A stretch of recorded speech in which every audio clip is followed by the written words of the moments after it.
Welcome back to Investing Talk Podcast. Good to be back. Today, we are looking at, well, a really fascinating turnaround story in the pharma sector, Assertio Holdings. Yeah, this is one that's definitely seen some action, patent cliffs, some tough integration stuff. Exactly. And I think the core question for us, and for you listening, is pretty straightforward. Yeah. Given this big operational overhaul, the cost cuts, the new strategies, is Assertio Holdings actually a buy right now? That's the crux of it. We've dug through a whole stack of material financials, trading patterns, what might be coming down the pike. All to figure out if this turnaround on paper translates into a real investment opportunity. Precisely. Okay, before we jump into all those details, just a quick reminder. This analysis is for you, the listener. If you find it useful, please do subscribe, maybe give us a like, and comment below. And yeah, definitely let us know if there's a specific company you want us to look into next. Just drop it in the comments. Okay, great. So let's unpack this financial picture first. And maybe start with the challenging part. Yeah. Looking at the trailing 12 months revenue, TTM, up to June 30, 2025, it doesn't look great at first glance. It's about $117.1 million. Which is down almost 18% year over year. That's a significant drop. And that's directly tied to that patent cliff issue, right? And maybe some integration bumps. Absolutely. For anyone maybe not deep in pharma, a patent cliff means they lost exclusivity on key moneymakers. Suddenly, cheaper generics flood in, and bang, sales can just plummet. It's a tough starting point. A really tough spot. But what's interesting, you were saying, is how management reacted.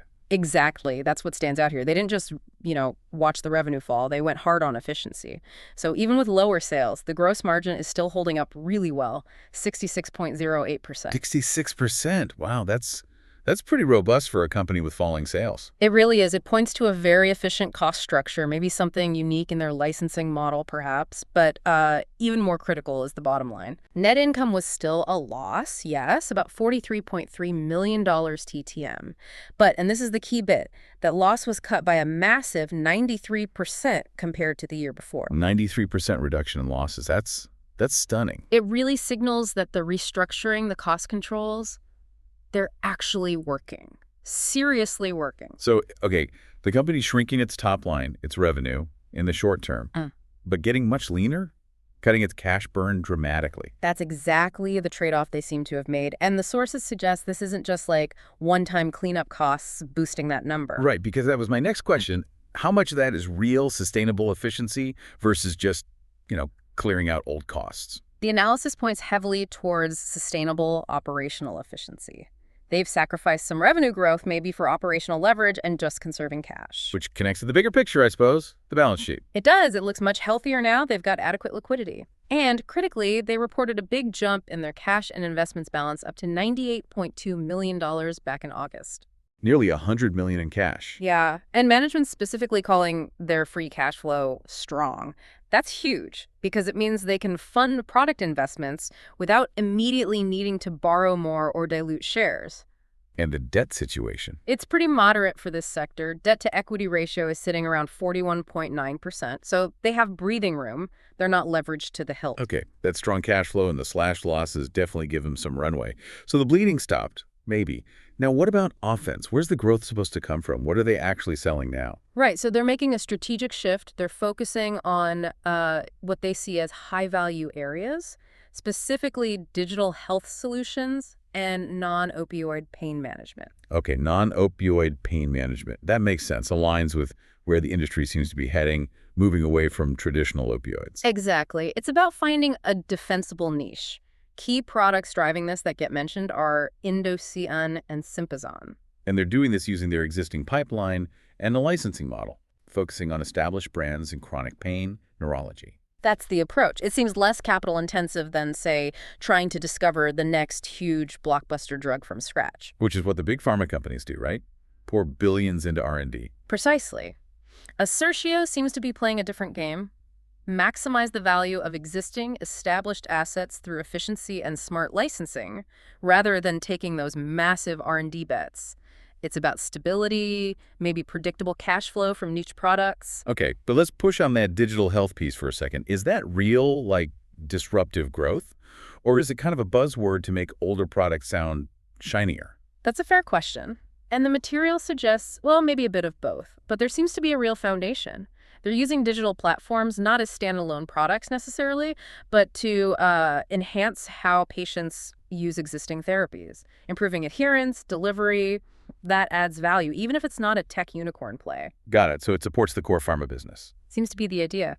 And we did see some product updates. Rolvedon apparently had strong demand, $16.1 million in sales. Sympazan is still expanding. But they're also cutting things. Yeah, they're staying disciplined. They stopped pushing Otrexup, an underperformer, to really focus resources on those key drivers. That commitment to efficiency, even when it means cutting products, is noticeable. Okay, this operational story is compelling. But here's where it gets, really critical for someone thinking about buying the stock. What's the market actually saying? Where's the stock trading? All right, let's look at the technicals. Over the last 3 months, the stock's been in a range between roughly $1.51 and $1.38. Quite a swing. Yeah. But recently, it's been consolidating. Tighter range, kind of hovering near 78 cents to already 80 cents. 80 cents or so. And importantly, the trend since late Q2, especially after that bottom near 51 cents in late July, has been generally bullish. We're seeing higher lows form. Which suggests That consolidation around 80 cents looks more like accumulation buyers stepping in rather than distribution or fear selling. Okay, so what are the key levels traders are watching? If this accumulation holds, where does it need to break? Key support is right around 75 cents. If it breaks below that convincingly, that would be a warning sign for the bullish case. Makes sense. And resistance. Short term, the big psychological level is $1. Getting and staying above $1 could attract more buyers. Medium term resistance is up at that $1.38 high from the recent range. So a sustained close over $1 could be a trigger. Could definitely trigger more upside, yeah. And momentum indicators like the RSI, they're currently in the mid-range, maybe 45 to 60, not overbought yet. Meaning there's room for the stock to run higher before it looks technically stretched. Exactly. Plenty of potential headroom from a momentum perspective. Okay, one thing though. It's a stock under $1. Why isn't the trading volume, exploding if the turnaround story is gaining traction? The average weekly move seems relatively low, around 7.6%. Does that low volume mean the big institutions are still hesitant? It can suggest caution, yeah, but low volume during a consolidation phase, especially one forming higher lows like this, can actually be a positive sign. How so? It often means the existing holders aren't rushing to sell. They have conviction. And the price might be getting quietly accumulated by institutions when it dips towards support rather than frantic buying and selling. So low volume here might imply conviction among current owners. Interesting take. And does that conviction match what the professional analysts are saying? Oh, absolutely. Analyst sentiment is very bullish. The consensus rating is effectively a strong buy. And the price targets? They're pretty eye-popping. Consensus targets cluster between $2.38 and $3. Wait, from around 80 cents now? Yep. That implies potential upside ranging from, 178% up to maybe 278% from current levels. It's a massive potential return they're seeing. Why such high targets? The view is that the stock is just fundamentally undervalued given the operational turnaround. We saw H.C. Wainwright reiterate a buy rating back in August for this reason. And institutional money, are they buying in? The flows look stable. Institutions seem to be maintaining their positions, which suggests they believe in this restructuring story. They're not bailing out. Okay, that potential upside is definitely compelling. Let's shift focus to the future then. What are the short-term events, the catalysts, that could actually move the stock in the next few months? The biggest one, no question, is the Q3 2025 earnings release. That's expected around November 12th. Okay, the next report card. Exactly. This is the first major test since a lot of the heavy lifting on restructuring. Investors will be laser focused. They need to see proof that InDesign is stabilizing, that the digital health stuff is contributing meaningfully. And critically, that the cost controls are flowing through to actual profitability, or at least much better cash flow, right? Not just lower losses on paper. Precisely. They need to show the model works. Beyond earnings, any updates on the Sympazan expansion or progress in their digital therapeutics portfolio could also move the needle. Got it. Now, are there any rumors or maybe speculation floating around online? Things boosting retail interest maybe? Stuff we should treat cautiously, of course. Yes, there is some chatter. On financial forums, you see unconfirmed speculation. Need to stress that about Assertio potentially looking at business development deals. Like what kind of deals? Things like maybe in-licensing assets in rare diseases, or perhaps even starting a small share buyback program if that cash flow stays strong through Q3. Okay, so potential catalysts, but definitely in the rumor category for now. Absolutely. Caution is needed. But that kind of positive speculation is definitely adding a bit to the retail momentum. Makes sense. But we can't ignore the downsides. This isn't a risk-free bet, right? It's still a smaller pharma company. What risks are still out there? Yeah, that's a crucial point. Despite the better balance sheet and the focused management, significant risks remain. There's execution risk. Can they actually deliver on this new non-opioid and digital strategy? Always a risk. Then there's the constant threat of losing exclusivity on their current niche brands down the line. Pricing pressure from insurance companies and payers is relentless in pharma. And regulatory hurdles. Always. Regulatory scrutiny, policy changes, especially around drug pricing and reimbursement in the U.S. that can hit smaller players unpredictably hard. Their success really hinges on executing this tight strategy almost flawlessly. Okay, so let's try to tie this all together. Yeah. For you, the listener, thinking about Assertio Holdings, is now a good time to buy? What's the takeaway? Well, based on the material we've reviewed, the overall investment thesis comes across as strongly bullish. It got rated an 8 out of 10 in the analysis. I'm 8 out of 10. Pretty strong. Yeah, and the rationale seems clear. You've got a company that went through a really tough cleanup, but seemingly a very effective one. They're now combining a revenue outlook that's stabilizing, maybe starting to rebound. Right, stabilization first, maybe growth later. Exactly.